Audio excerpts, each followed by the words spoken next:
أعوذ بالله من الشيطان الرجيم. بسم الله الرحمن الرحيم.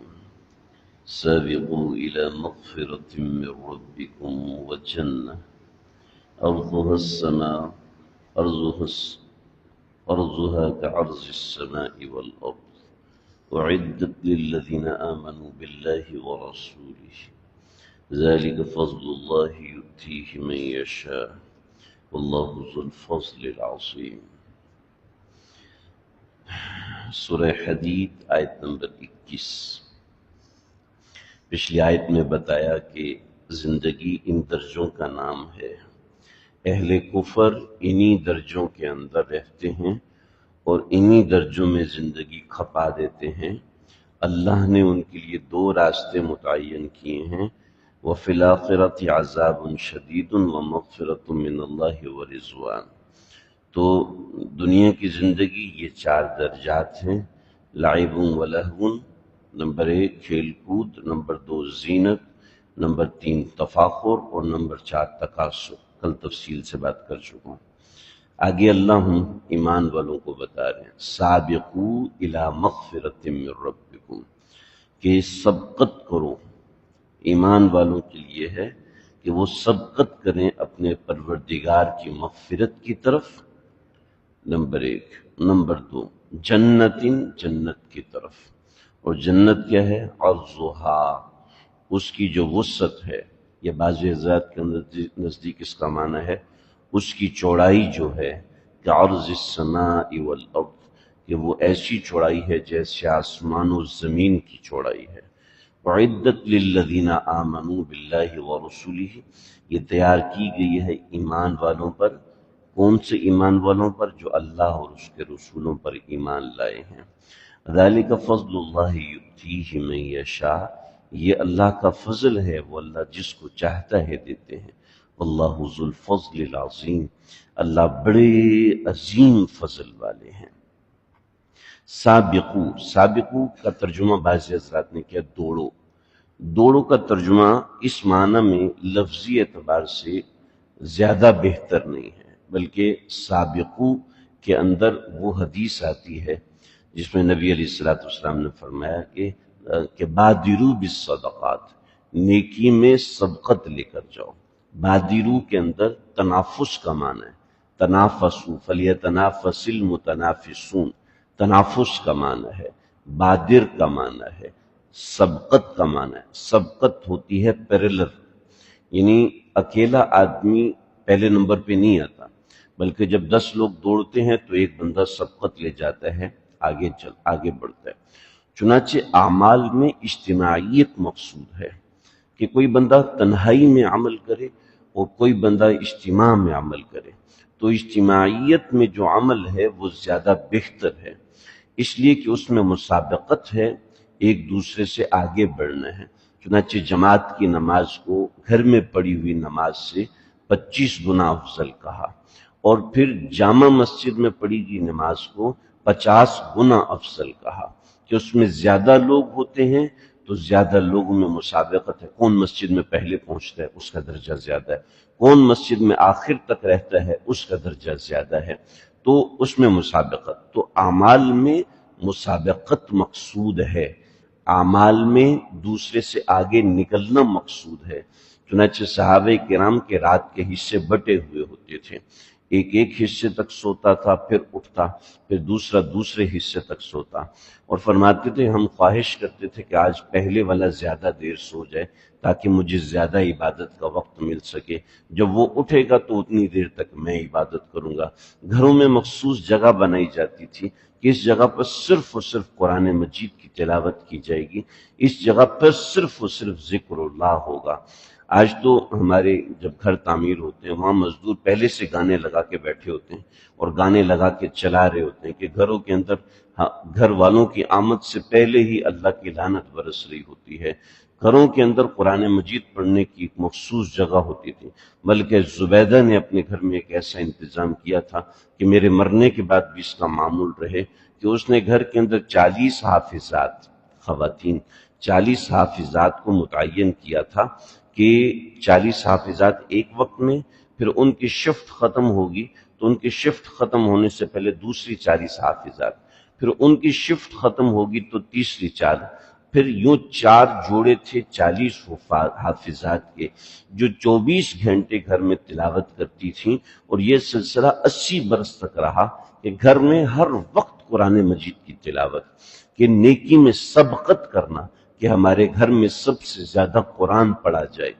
پہلے اس نوعیت کے مقابلے ہوتے تھے، آج کل تو بس بچے گانوں پہ ڈانس کون زیادہ اچھا کرتا ہے، اسکول میں پہلی پوزیشن کون لیتا ہے، اسی چیز میں ہماری سبقت ہوگی جس چیز میں دنیا کمانے والے اہل کفر کی سبقت ہوتی تھی۔ ہمارے مسلمانوں کی ترجیحات بھی وہی ہوگی، ایک بچہ کتنا کماتا ہے، دوسرا بچہ کتنا کماتا ہے، تو باپ کہتے دیکھ وہ کتنا کما رہا ہے، تو کتنا کما رہا ہے۔ حضرت یعقوب علیہ السلام کو جب 40 برس وَبْيَضَّتْ عَيْنَاهُ مِنَ الْحُزْنِ وَهُوَ قَصِيمٌ، ان کی آنکھوں کی یہ جو کالی ڈوری تھی ختم ہو گئی تھی، یعنی آنکھیں بالکل سفید ہو گئی تھی۔ تو جب حضرت یوسف علیہ السلام کی قمیض چہرے پہ ڈالی گئی تو قمیض جب وہاں سے نکلی ہے تو فرمانے لگے کہ مجھے یوسف کی خوشبو آ رہی ہے۔ تو لوگوں نے کہا کہ بھئی تم اتنے برسوں سے یوسف کے لیے رو رہے ہو، آج تم اتنے سٹھیا گئے ہو کہ تمہیں اس کی خوشبو بھی آ رہی ہے۔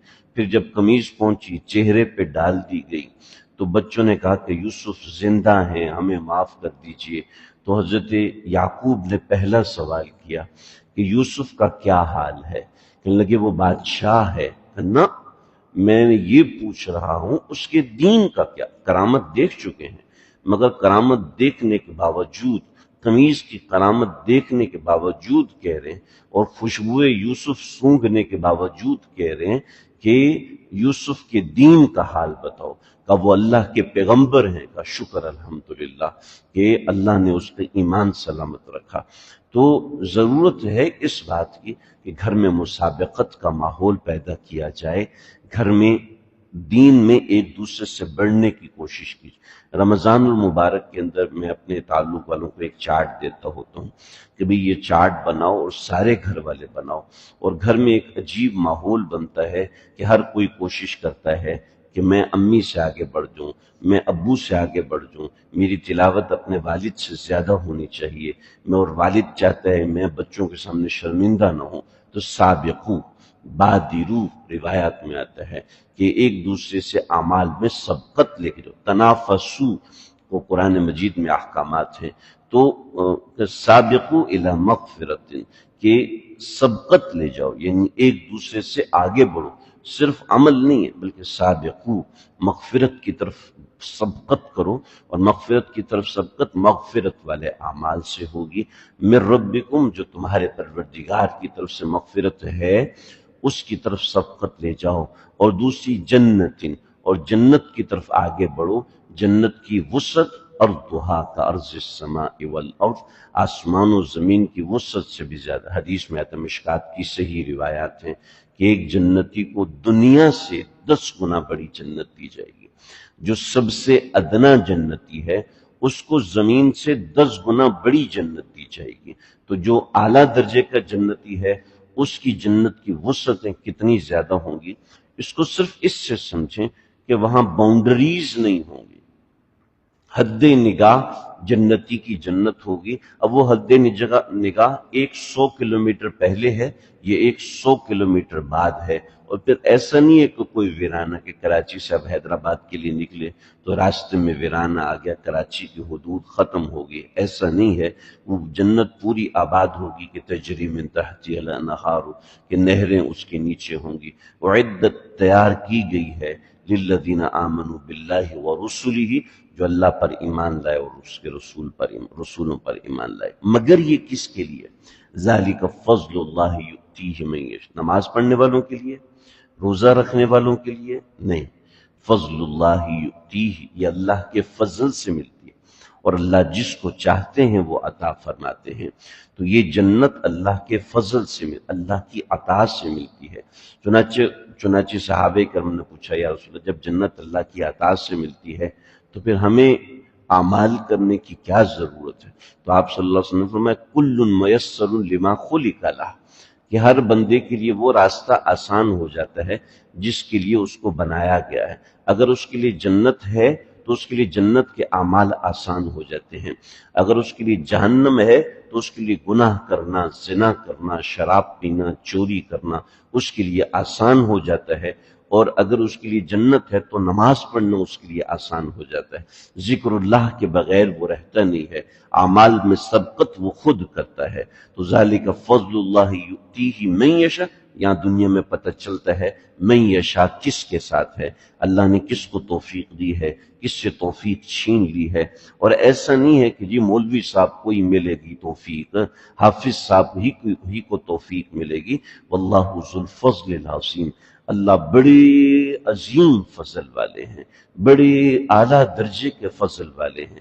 یہ فضل اللہ جس کو چاہیں دے دیتے ہیں، یہ اللہ کی مشیت ہے۔ ضروری نہیں ہے کہ جناب بہت نیک آدمی حافظ صاحب، قاری صاحب، عالم صاحب ہے اسی کو نہیں ملے، نہیں۔ واللہ ذو الفضل، وہ بڑے عظیم فضل والے، جو چاہے اس فضل میں سے لے لے۔ اس کا طریقہ سابقو الی مغفرۃ ہے، کہ سبقت لے جانا ہے نیک اعمال کی طرف۔ اعمال بد کی طرف جو سبقت لے کے جا رہے ہوتے ہیں، ظاہری بات ہے وہ اس فضل کے حصے دار خود نہیں ہو رہے ہوتے، یعنی خود اس فضل سے دوڑ رہے ہوتے ہیں، دور ہو رہے ہوتے ہیں۔ اللہ سمجھنے کی